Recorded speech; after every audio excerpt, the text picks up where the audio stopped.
पंडित प्रदीप मिश्रा म्हणतात की सासरी जात असलेल्या मुलीला लोणचे कधीही देऊ नये। याचा तिच्या आयुष्यावर नकारात्मक परिणाम होतो आणि नातेसंबंध बिघडू शकतात। लोणच्याची चव आंबट असल्यानं ते भेट म्हणून देणं योग्य नाही।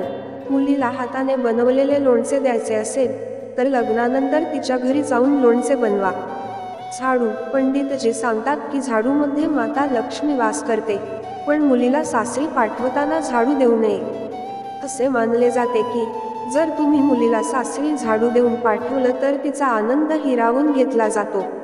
त्यामुळे मुलीचा संसार कधीच सुखी राहत नाही, तिचे जीवन दुःखाने भरलेले असते असे मानले जाते। सुई किंवा टोकदार वस्तू पंडित प्रदीप मिश्रा यांच्या म्हणण्यानुसार मुलगी सासरी चालली असताना सुई किंवा धारदार वस्तू तिच्यासोबत देऊ नका।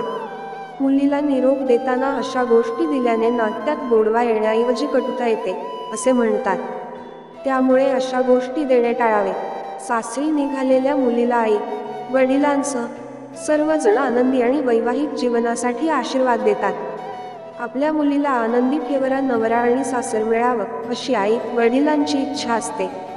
प्रत्येक पालक आपल्या ऐपतीप्रमाणे लग्नात मुलीला भेटवस्तू देतात। लग्नात मुलीला संसार रुखवत म्हणून काही वस्तू देण्याची पद्धत आजही पाहायला मिळते।